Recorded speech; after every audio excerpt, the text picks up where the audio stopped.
Kabupaten Wonogiri adalah sebuah wilayah kabupaten di Jawa Tengah, Indonesia.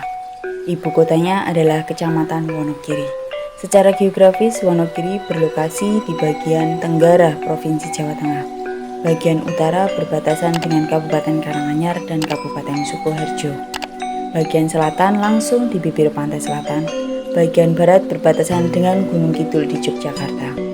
Bagian timur berbatasan langsung dengan Provinsi Jawa Timur yaitu Kabupaten Ponorogo, Kabupaten Magetan, dan Kabupaten Pacitan.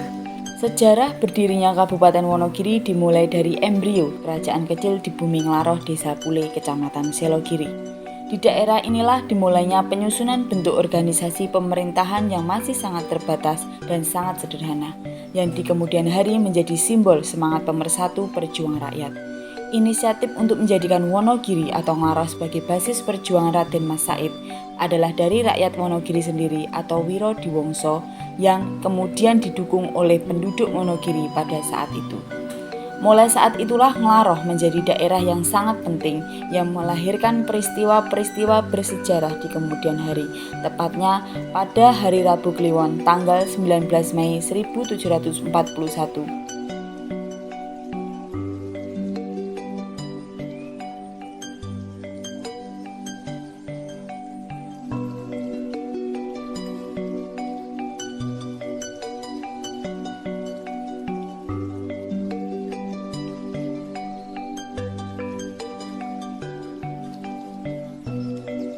Kabupaten Wonogiri merupakan sebuah permata tersembunyi di Jawa Tengah. Wonogiri selain dikenal sebagai kota gaplek, juga menyimpan banyak potensi wisata, baik wisata alam, buatan, budaya, spiritual, dan lainnya. Banyak orang yang mengatakan bahwa setiap sudut Wonogiri memiliki pesona yang tak terlupakan. Wonogiri memang dikenal sebagai tempat petilasan para tokoh dari zaman keraton hingga tokoh besar bangsa ini dalam mencari kekuatan spiritual sebagai modal dalam mewujudkan cita-cita. Banyak tempat atau petilasan yang dianggap memiliki kekuatan spiritual dan biasa dilakukan untuk bersemedi mendekatkan diri kepada sang pemilik alam jagat raya. Di antaranya tempat wisata spiritual di Kecamatan Selogiri yang merupakan salah satu wilayah yang terdapat di Kabupaten Wonogiri. Kecamatan Selogiri terletak di ujung barat laut Kabupaten Wonogiri yang merupakan pintu gerbang masuk Kabupaten Wonogiri. Kecamatan Selogiri terkenal dengan sebutan Bumi Nglaroh. Di samping letaknya yang strategis, Kecamatan Selogiri banyak terdapat bekas-bekas peninggalan sejarah perjuangan Raden Mas Said melawan pemerintah kolonial Belanda, sehingga berhasil mendirikan kerajaan Mangkunegaran. Beberapa contoh tempat petilasan yang berada di Kecamatan Selogiri. Yang pertama, Tugu Pusaka Selogiri. Di tengah kota Kecamatan Selogiri berdiri sebuah tugu yang anggun menghadap ke utara. Tugu tersebut didirikan pada tahun 1935 Masehi.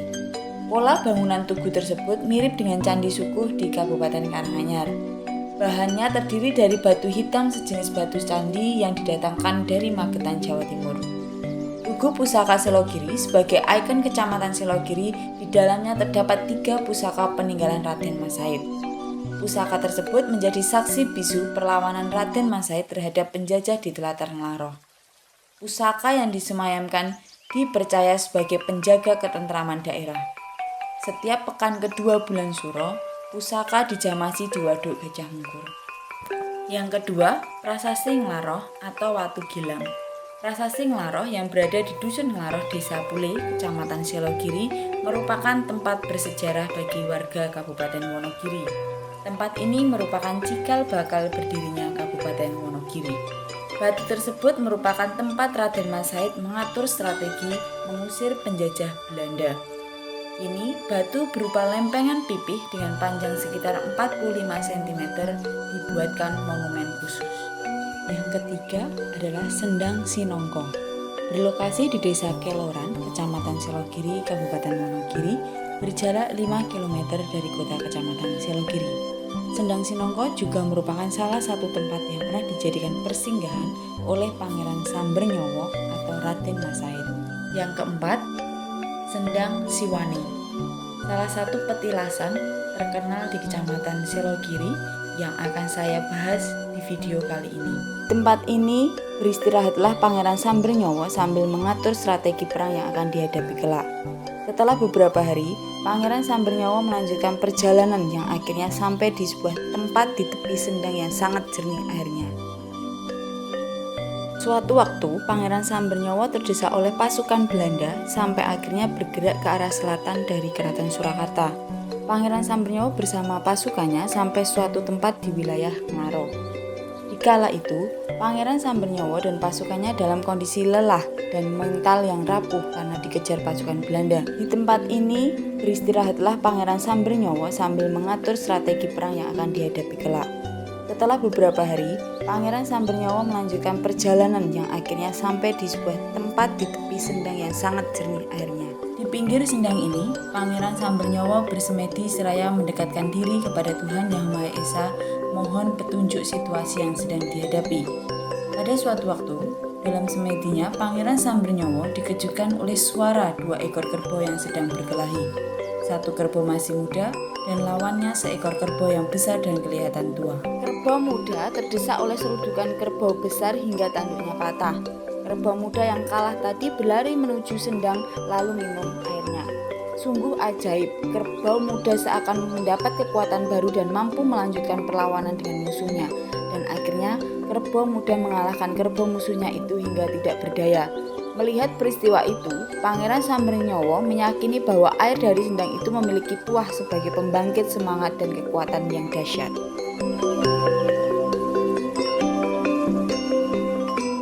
Sendang Siwani berawal dari perjuangan beliau Mas Said. Dan saat itu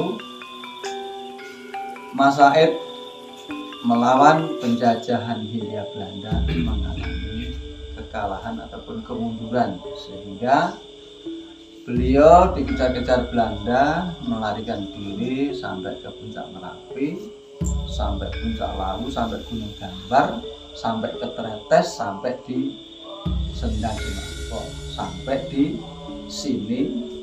Dulu namanya di sini itu kampung saya namanya Puh Kuning, dan sendang ini namanya Bilik Ngelingko atau Sendang. Di waktu Mas Said sampai di sini, beliau bertemu dengan Pak Yai Kasanur Iman. Atas beliau menyampaikan apa yang menjadi kendala dan permasalahan selama beliau melawan penjajahan. Oleh sebab itu, Mas Said diarahkan untuk meditasi di atas sebuah batu. Yang batu tersebut terletak di dekat bilik ataupun selama sebelum beliau meditasi, dikasih tahu bahwasanya di sini itu ada yang disebut cikal bakal. Cikal bakal itu juga dulu notabene beliau manusia seperti kita. Itu karena kesaktiannya beliau itu sosok. 2 pasang sosok manusia itu, yang pertama namanya Kaki Tongong Nini Tongong, yang kedua Kiai Tau sama.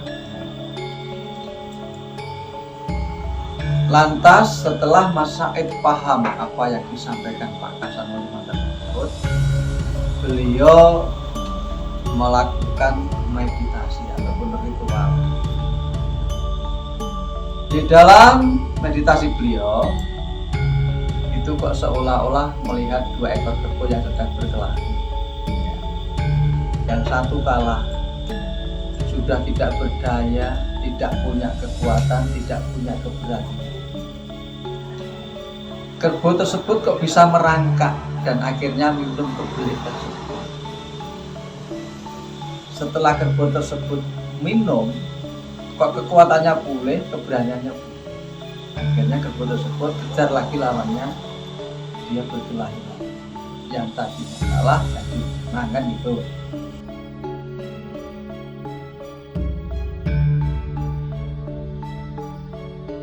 Katakan yang datang bertamu itu ya alhamdulillah luar biasa sekali.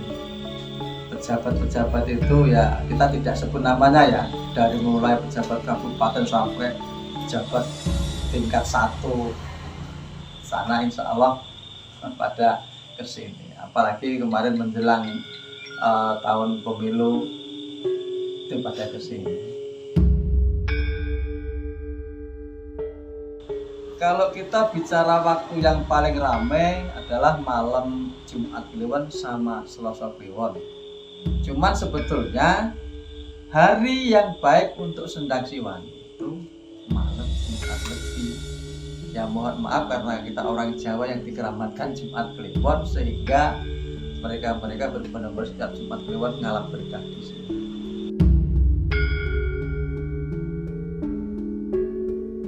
Pohon ringin yang besarnya kira-kira kalau kita pegangan orang tiga ini nggak cakep, dan juga miringnya ke arah sana, tapi kok tumbangnya bisa ke sana.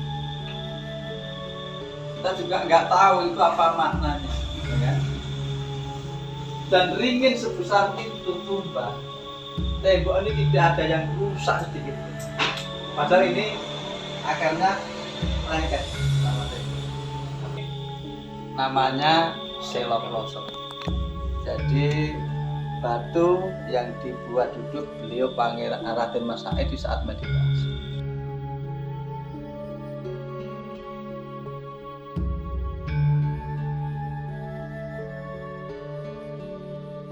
Sendang Siwani sampai sekarang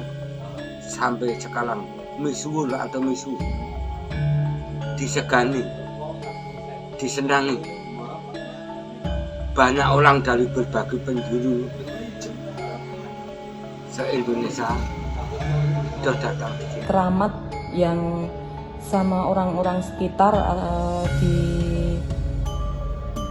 orang-orang sekitar dianggap bisa memberikan seperti kesuksesan, rezeki. Sejak tahun 2000 itu selama 8 tahun sampai tahun 2008 saya tiap malam tirakat di sini. Maka ditanya berapa kali kan tidak bisa menghitung. Itu saya sering kesini, terutama malam Jumat Kliwon itu ramai sekali Mbak tempat ini, banyak sekali yang berkunjung.